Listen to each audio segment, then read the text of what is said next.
Roberta, welcome. Roberta, when you went through this program in 2015, Yes. tell us a little bit about your experience of going through a program like Kumul Gamechangers. So when I first started in 2015, I went into the program with 30 different ideas, and then I had to validate those ideas down to 15.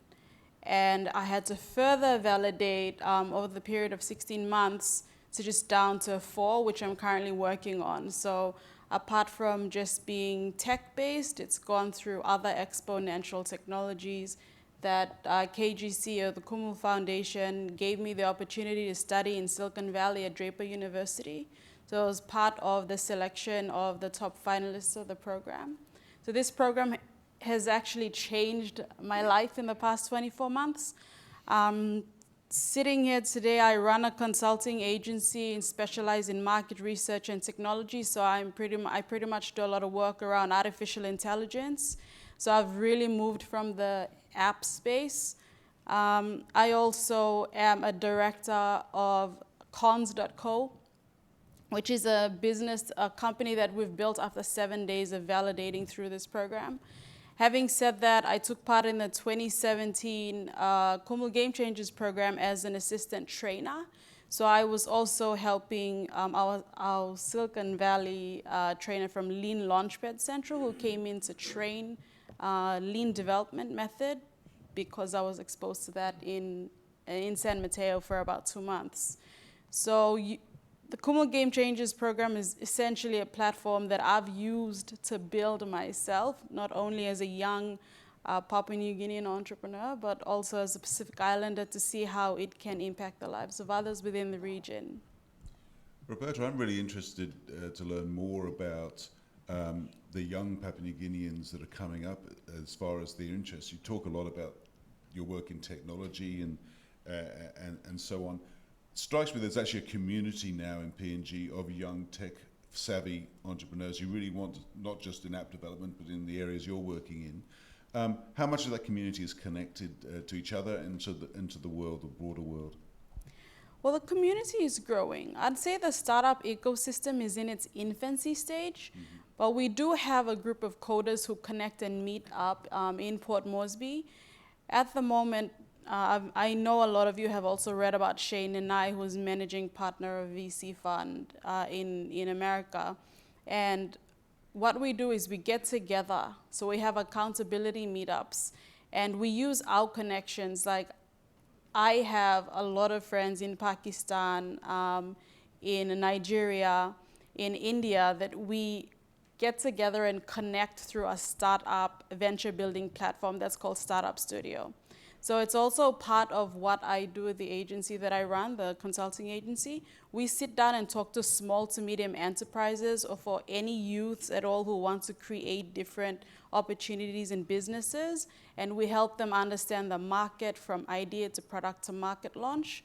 And we use the Startup Studio to then launch. So even if someone wanted to build an app, but they didn't know how to code, like today you could go and teach yourself how to build an app without coding. You don't necessarily need to learn how to code. So I'd say the community is growing, given the fact that we, Shane and I, are connected to an alumni that reaches out to other technologists around the world. So they could be app developers in Android or iOS, anyone who specialized in blockchain technology or cryptocurrency, which is now the hype of ICOs and hedge funds and all that sort of stuff.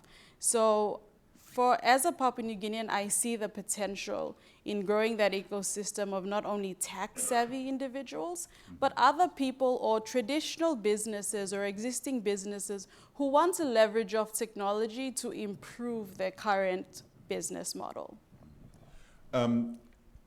You've obviously had an enormous help from the Kumul Gamechangers program, but of course going through that program doesn't necessarily mean you go through it forever. You go through it and then you come out the other side. So now that you're out of the other side, I'm wondering what your thoughts are about what additional help. Obviously, I imagine finance is a big challenge, getting finance support for your ideas. What other support do you think that you need, or entrepreneurs in this area need in PNG, either financial or in kind, to get them to the next stage of the development of their ideas? Yeah, you're right when you say that, financial or access to capital is an issue in country. So when I was at Draper University, I did co-found a venture fund for social impact investments, or it could be just bringing capital and innovation to PNG or the Pacific as a region. And the way I see things moving forward, funding is an issue, but you can build a business with little to no capital, which is what we're teaching. So when I talk about my exit from the program, I now am affiliated with the Kumul Foundation as a core trainer. So apart from my 2015 program, I train and mentor a lot of young entrepreneurs in country and around the Pacific.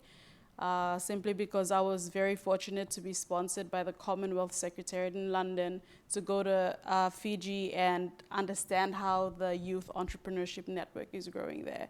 So, of course, finance is an issue, but there is a way around everything when you use unconventional methods.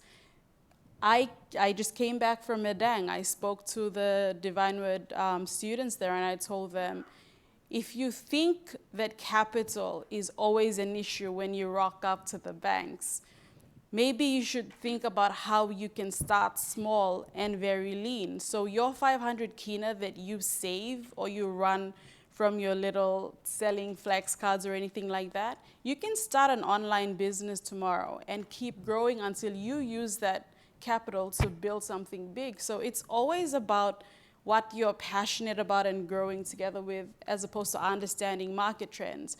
Like, I'm working on conversational chatbot, and that's chatbot technology in the space of AI.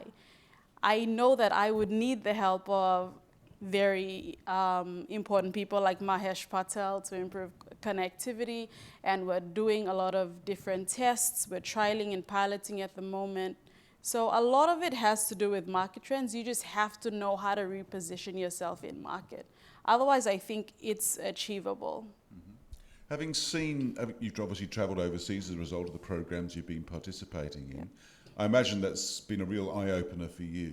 Now that you've come back to PNG, do you get a sense of areas where you think PNG could have particular strengths in these areas of technology? Yes, and I'd say health and education. Pretty much health and education, which is an aspect of what we do in the consulting agency. So we have a youth mentoring network. We now have 70 plus members. What we essentially do is we sit down and we talk to these youths and we understand their passion. So we match them to globally funded opportunities around the world. We believe that, having said that 50% of our population are youths, we need to prepare them for the jobs of the future and not only what they're currently studying. So there is potential in the education sector and obviously, other sectors that could help achieve economic growth.